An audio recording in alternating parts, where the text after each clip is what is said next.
afternoon and welcome to Focal News Summary, bringing you 15 minutes of the top stories, sharp and straight to the point. I'm Priscilla George on top of today's presentation, and here's what's making headlines across Liberia and around the world.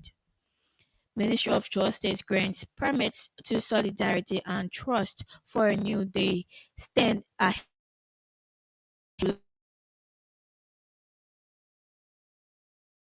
government over national security concerns. Asset Recovery Task Force warns perpetrators against escaping government persecution. And away from home, Madivi rejects Trump's dramatic ultimatum. These and many more are all packaged. We'll take a short break. Coming up next is the continuation of our news bulletin.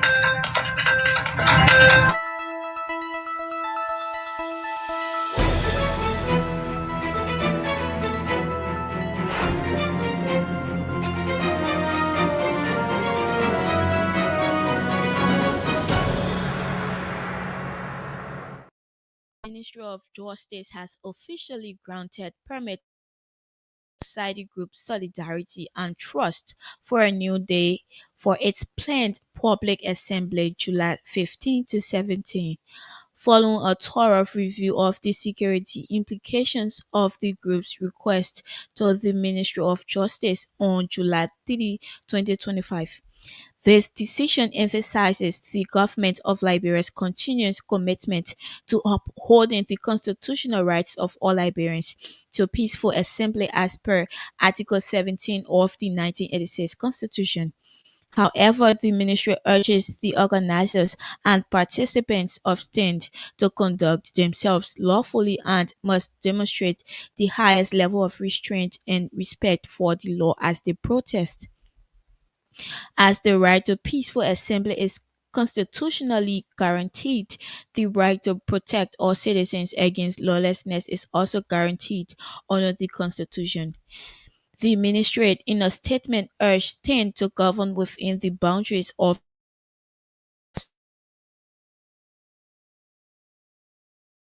activity during the protest.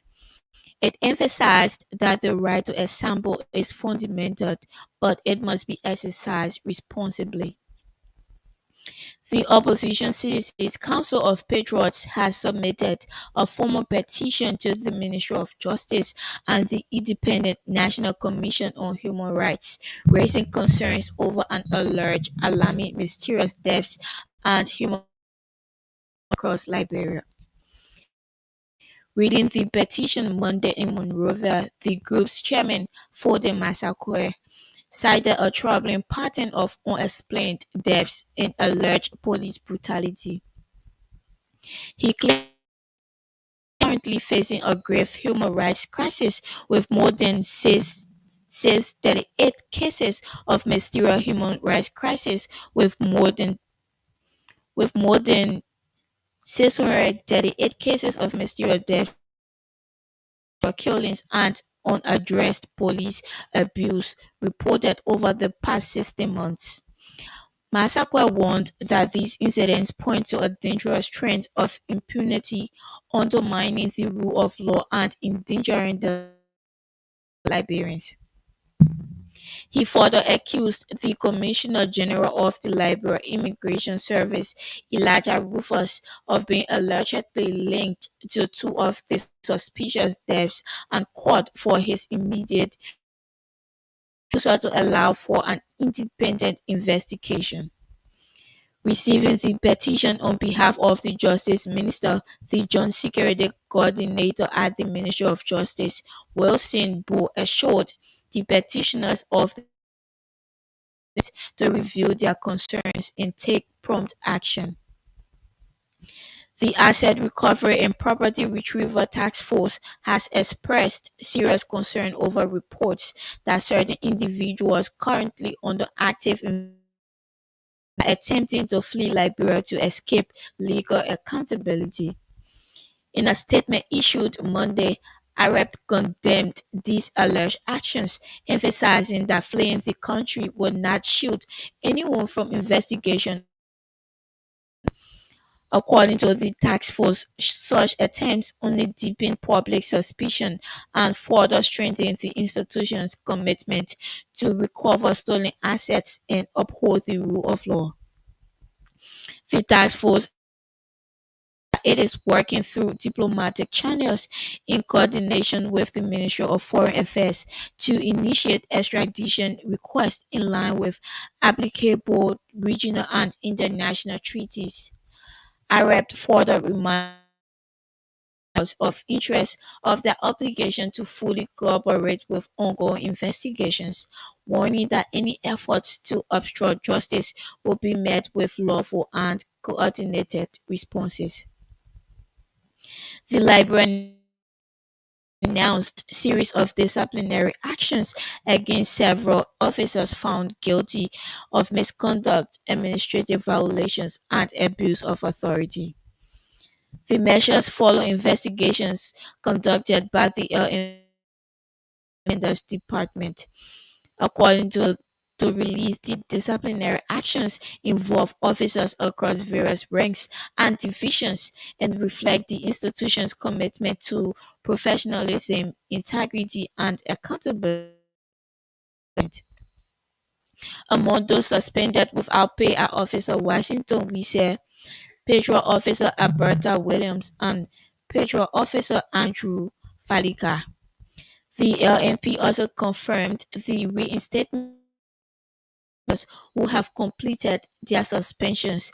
They include Patrol Officer Esther Flomo and Patrol Officer Jude F. Kolongo.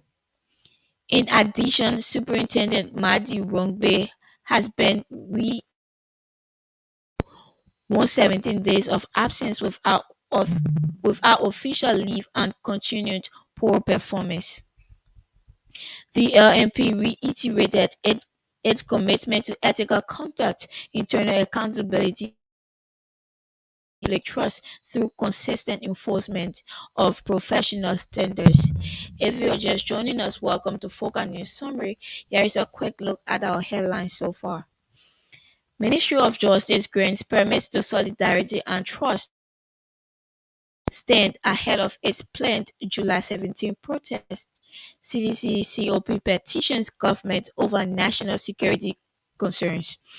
Asset Recovery Task Force warns perpetrators against escaping government prosecution from home. Russia-Ukraine war life. Madvivi rejects Trump's dramatic ultimatum. Stay tuned, we'll take a short break. Coming up next is the continuation of our news bulletin.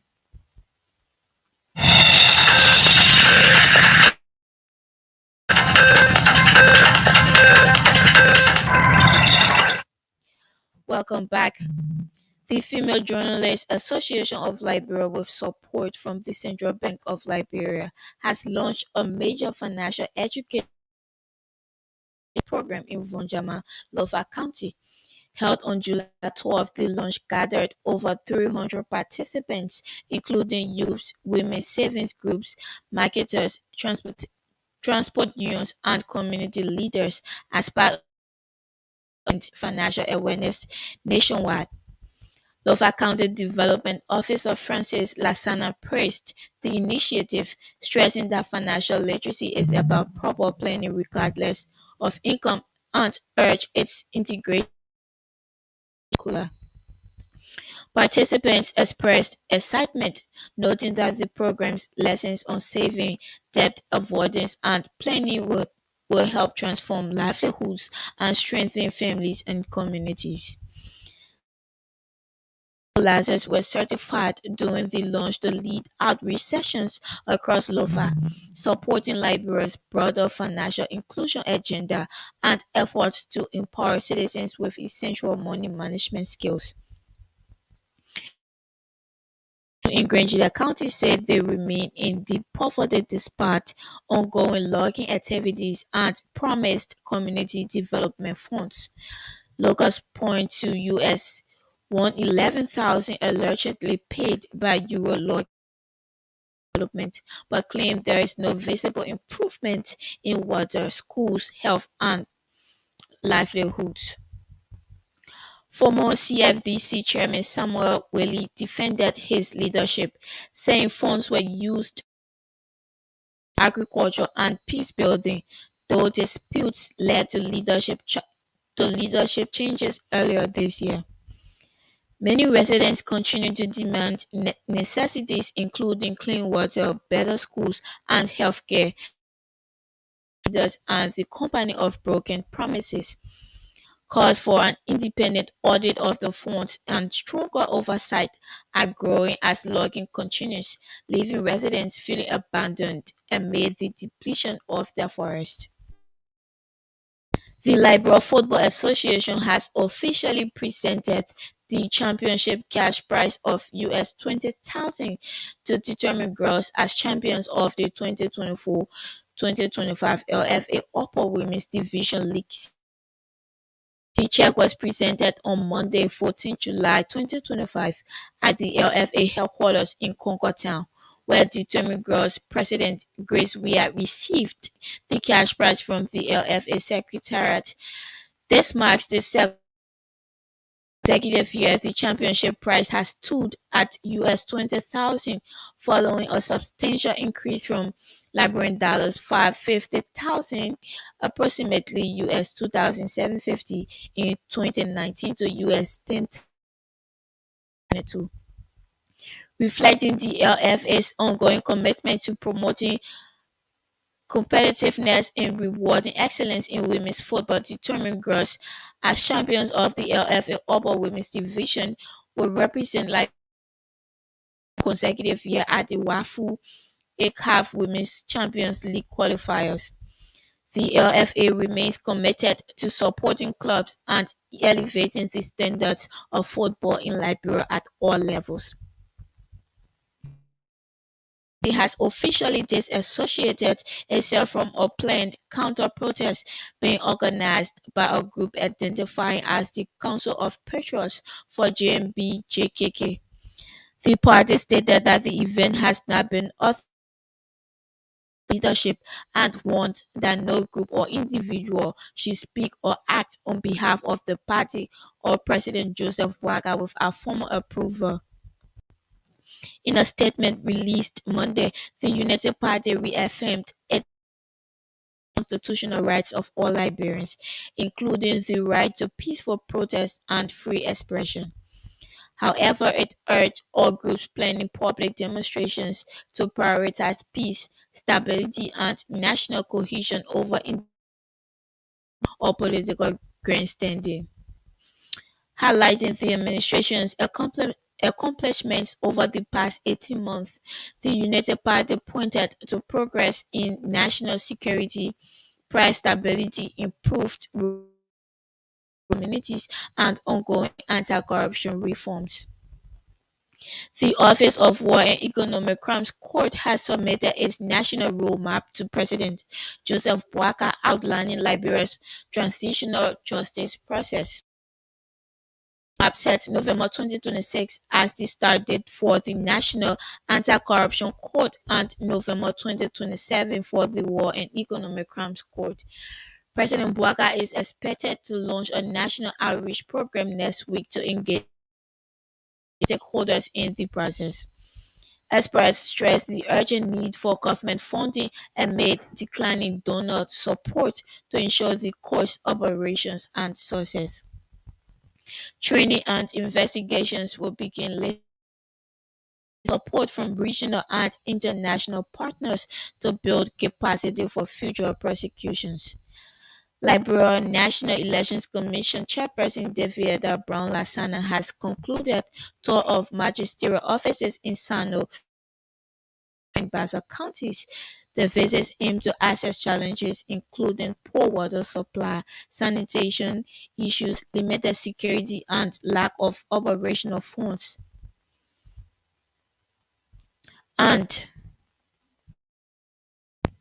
the MRUPB's official induction will take place in Monrovia from July 18 through 21, bringing together lawmakers from Liberia, Sierra Leone, Guinea, and Cote d'Ivoire.